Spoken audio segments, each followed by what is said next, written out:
Então, Vilela, segunda-feira começou a circular no noticiário que um dos senadores mais poderosos do planeta Terra, um senador que às vezes estava até mais no exterior do que nos Estados Unidos, o cara vivia lá em Kiev, lá na Ucrânia, o cara tá sempre no Oriente Médio, o pessoal chamava ele de Falcão das Guerras, que é o Lindsey Graham. Tá. Lindsey Graham é o cara que fomentava as guerras, inclusive ele falava coisas até bem pesadas. Por exemplo, ele chegou a dizer o seguinte: essa guerra na Ucrânia está sendo muito boa porque nós estamos investindo dinheiro para matar russo. Então está sendo ótimo o investimento. O cara falava isso, imagina o ódio que os russos tinham dele, né? E aí o que acontece, Vilela? Esse cara, ele estava lá na Ucrânia, final de semana agora, visitou ali uma fábrica de drones que matava muitos russos, e de repente veio a notícia que ele tinha morrido. Aqui acho que pra gente o rostinho ficou meio prejudicado, mas pra galera tá redondinho, né? Então, vem a notícia: Lindsey Graham morre de um problema de saúde repentino e fatal. Aí os caras, morreu de quê, pô? Como assim? Aí estão falando que é doença coronariana e tal.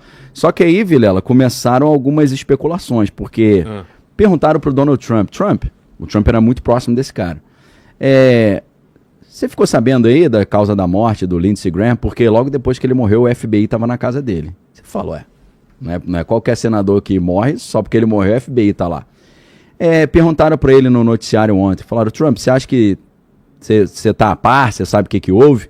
Aí ele falou: os médicos me falaram que uma parte do corpo dele explodiu. Cara, você fala, pô, porque coração, o que tem a ver, rapaz? Só se for o coração, né? Mas o resto... O que a galera começou a teorizar, Vilela? Aqui é especulação pura. Ele estava na fábrica de drones, e essa fábrica de drones, depois que ele saiu de lá, foi atacada. Então algumas pessoas estão especulando, depois dessa fala do Trump, e por causa da linha do tempo dos eventos, que a fábrica foi atingida enquanto ele estava lá ainda. Então ele teria sido ferido e foi levado para os Estados Unidos. E aí faleceu nos Estados Unidos. Mas aí a pergunta é: mas por que a mídia e o governo americano e o exército americano não assumiriam isso? Porque seria uma causa de guerra. Porque se os russos matam um senador americano, ainda que seja na Ucrânia, cara, os Estados Unidos vão ter que retaliar. Iam ter que retaliar de forma muito pesada. Então, essa é a parte mais ponto de interrogação, de especulação.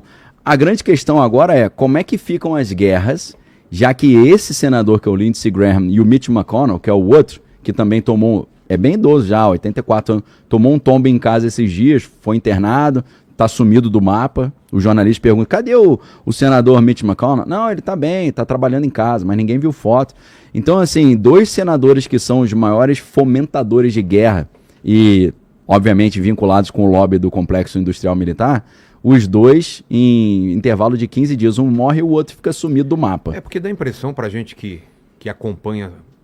só grandes canais, ou ver o que o algoritmo te entrega, que as guerras pararam, que o mundo inteiro está em paz assistindo a Copa do Mundo, mas não, né? Pô, cara, a treta tá rolando, né? Tá rolando, e piorou agora, né? Porque, segundo o Trump, o Irã rompeu o acordo ali de cessar fogo e atacou 3 navios. E aí os Estados Unidos retaliaram, começou esse negócio de fechar o Estreito de Hormuz novamente. E agora o Trump tá falando que ele vai atacar as usinas de dessalinização, as usinas hidrelétricas não, as usinas de eletricidade. E o risco também é que caiu míssil perto de usina nuclear já, que é a usina de Bushehr. Então o negócio está muito estranho, está muito quente lá nos Estados Unidos. E Israel como está nessa parada? Então, Israel... Tá quieto. Mais ou menos, né? Porque Israel, quando o Donald Trump fez aquele acordo ali de cessar fogo, Israel não gostou. Por que Israel não gostou? Porque o serviço não foi concluído. Qual que era o serviço completo? Recuperar ou acabar com o urânio enriquecido. Porque eles têm urânio enriquecido a 60%. Ou seja, dá para criar bomba atômica. Depois começa de novo o projeto da bomba atômica. Não, mas o que aconteceu? O urânio, até para proteger de ataques israelenses e norte-americanos, o urânio fica embaixo de montanhas. O que os americanos fizeram? Explodiram essas montanhas. Jogaram mísseis onde... Ele perfura e estoura lá embaixo. Aquele B2, né? O Stealth, ele conseguiu fazer essas bombas, né? Tem até um gráfico desse míssil, né? Que ele... Bunker Buster, né? O Bunker Buster. Vilela, o que aconteceu? Segundo os relatos que a gente recebe, o urânio está enterrado embaixo dos escombros.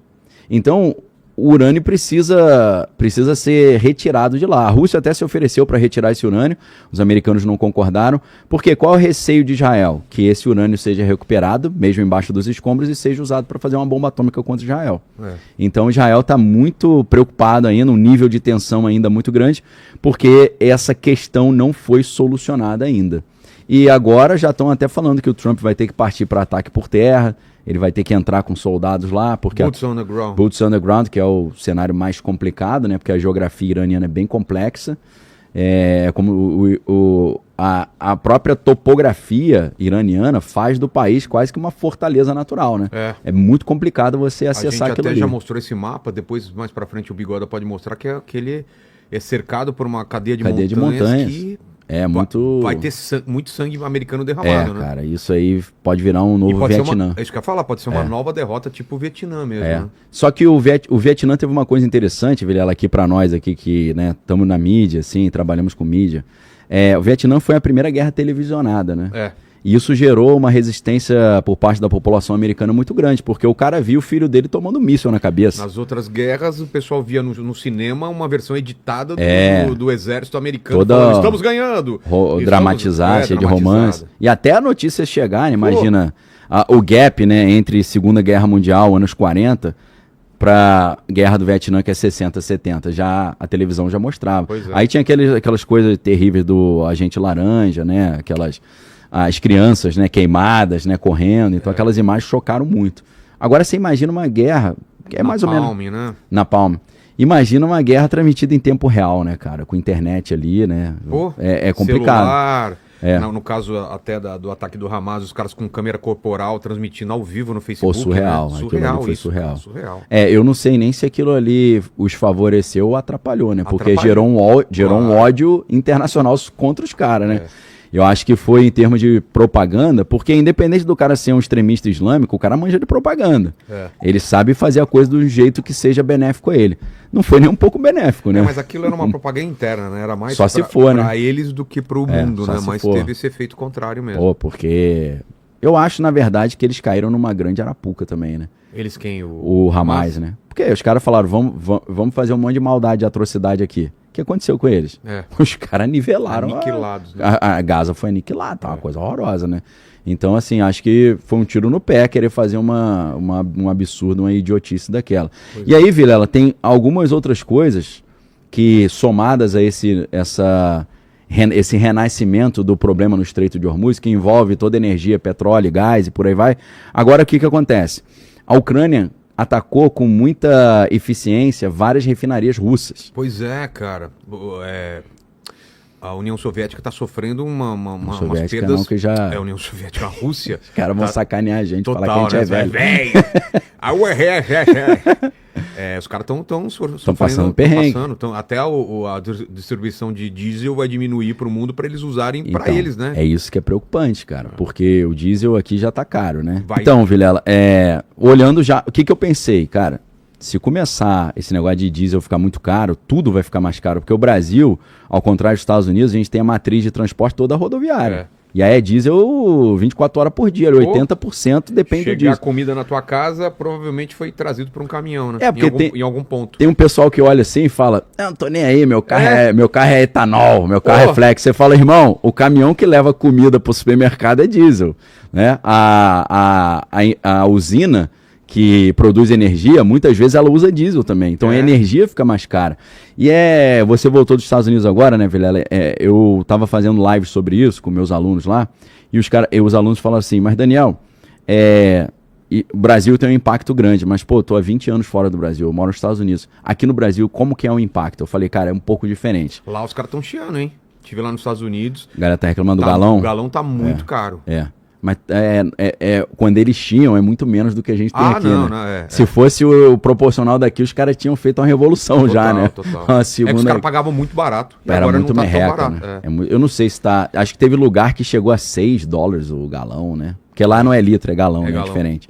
Mas o que eu falei, isso é interessante pra galera que mora fora ou que tá olhando pra fora. Os Estados Unidos, eles têm muitos dutos que transportam. Quando o Vilela estava na escola, era Império Babilônico. Bloqueia esse cara aqui, cara. Vou bloquear ele aqui. Desculpa. Falou errado, que era austro-húngaro. Né? Austro-húngaro. Império Turco-Otomano, né? Pô, Babilônia não. Aí é brincadeira. Aí é da época do teu pai, né? E teu pai gostou pra caramba da viagem, né? Ficou amarradão, né? A gente fala disso, cara. Pô, show. Ficou felizão. Show de bola. É histórico, né? Veio assistir uma Copa do Mundo, né? Então, Vilela, que os Estados Unidos têm algumas vantagens com relação ao Brasil. Primeiro, eles são autossuficientes de petróleo. O Trump deu uma volta por cima lá, do que o Biden tinha atrapalhado tudo quanto é tipo de exploração de gás e petróleo. O Trump já liberou logo tudo, então os Estados Unidos nunca produziram tanto petróleo, sem falar agora com acesso ao mercado venezuelano, que é a maior reserva do mundo, facilita pra caramba. Os Estados Unidos têm muitas vias hidrográficas, pelos rios. Verdade. Eles exploram muito. Escoa muito pelo rio. Eles têm muitos dutos, né, que transportam os combustíveis, e eles têm, claro, trem. Tem muito trem lá, né?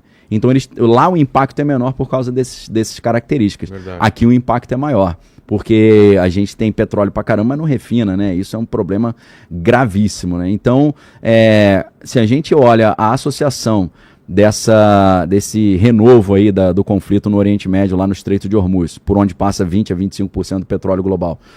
E essa questão da Rússia, por quê, Vilela? O que a Rússia fez? Né? A Rússia teve um prejuízo enorme nas suas refinarias, que foram destruídas por drones ucranianos, e aí eles tiveram uma queda por volta de 20% na produção de diesel. O Putin, na mesma hora, emitiu uma ordem proibindo a Rússia de mandar diesel para fora. E o problema é que 85% do nosso consumo de diesel vem de fora. E a maioria vem da Rússia. E agora tem que arranjar outro fornecedor. Eu acho que o Brasil está tentando comprar dos Estados Unidos e da Índia, só que é muito mais caro. Né? O da Rússia Venezuela não rola. Venezuela, por enquanto, parece que não. Porque a Venezuela, acho que eles estavam com problema de produção também, né? Os Estados Unidos estão mandando as empresas americanas lá, as sucateado, né? E, na verdade, muitas refinarias do Texas, elas eram preparadas já para refinar o óleo venezuelano. Que o óleo venezuelano é um óleo, é igual a lama. É grosso, é grosso pra caramba, né? Então é um refino específico. E o refino venezuelano estava muito sucateado, né? Então parece que as empresas americanas entrando agora, elas vão dar um restart nessa produção, né? Mas eu não sei como é que tá isso. Da Venezuela parece que não é uma opção. Eles estão tentando compensar isso comprando dos Estados Unidos e da Índia, só que muito mais caro. E uma outra questão, Vilela, que preocupa muito, é esse negócio do Super El Niño aí que falaram que está chegando. Está previsto para quando? Para agora, já para o segundo semestre do agora. Para agora já, né? Já estamos começando. Eu vi o sinal de alerta para o sul, né? Para o sul. Novas então, enchentes. É muita chuva no sul e seca no centro-oeste. Então, atrapalha muito a nossa produção agrícola. O que acontece, Vilela? Se você produz menos comida, ela fica mais cara também. Claro. Né? Então, a gente está numa tendência de inflação aí preocupante. E é por isso que começam a surgir opções assim, cara, tô com um terreno parado. Tem que dar um jeito desse terreno gerar uma grana. Pô, carro elétrico. Se começar negócio de combustível muito caro, aí o carro elétrico vai começar a ficar caro se todo mundo começar a comprar. Fica cara também. Fica cara também. Aí o cara, o que ele faz? Mete uma fotovoltaica em casa e carrega na fotovoltaica, né? Então, assim, é um momento... A Samantha tá falando aqui em Los Angeles, 8,16 por galão. Tá bravo, hein? É caro isso, né? Muito. O normal era 3, assim, né? Nossa! 8 tá... Eu tinha visto 7, a galera tava... 16 em Los Angeles, que é mais caro lá. Então, Los Angeles, eu não sei no Texas, né, como é que tá, na Flórida. Talvez lá... O normal talvez hoje esteja 4, 5, né, por alto, assim, né? Eu fui pros Estados Unidos, mas tem um tempinho, já foi antes dessa encrenca. Tinha lugar que você botava 3,50 galão, 4. Sempre foi muito barato, né? E a galera já tava reclamando, falando que tava caro, né? Então esse negócio, a galera voltou a falar numa tempestade perfeita, né? Por que tempestade perfeita? Encrenca no Estreito de Hormuz, Rússia, tempestade perfeita pra gente aqui no Brasil, né? Confusão no Estreito de Hormuz, confusão na Rússia lá que não tá exportando mais petróleo e Super El Niño também atrapalhando a nossa produção aqui. Então, isso pode trazer um cenário aí de inflação, de aumento de preço aí para o segundo semestre. Mas é claro, né, Vilela, existem várias maneiras de você se proteger e contornar isso, né? Por exemplo, muita gente quando vai falar de investimento, eu não sou assessor de investimento, apesar de ser sócio, né, da Move Investimentos, da empresa, a gente acaba estudando os setores que são mais resilientes. Então, por exemplo, Que tipo de coisa resiste a um cenário de preço caro? Quando o preço está caro, você tem uma ideia, eu tinha não, porque ele está vivo ainda, eu tenho um amigo chamado Márcio, que ele trabalha na área de decoração, ele tem uma empresa de decoração. Ele falou, Daniel, quando começa a ter crise, o cara não vai trocar as cortinas de casa nem os tapetes, ele vai dar uma segurada. Então existem setores que são altamente impactados com um cenário de inflação mais alto e tem setores que são mais resilientes. Por exemplo, o cara pode estar gastando muito mais e ter que tirar o filho da aula de inglês, a filha da aula de balé, mas ele vai ter que continuar pagando a conta de luz de casa. Então existem setores que eles são mais resilientes nesse cenário. O cara vai ter que continuar pagando conta em banco. Então o setor bancário, o setor elétrico, as seguradoras. Então bancos, setor elétrico, seguradoras e telecomunicação também, né, Vila? Porque o cara tem que ter internet em casa para trabalhar, né? Hoje em dia ninguém faz nada sem internet. Então, assim, o que eu tô falando pra galera é não só a gente mostrar o problema, tô apontando algumas oportunidades também de coisas que se valorizam nesse sentido.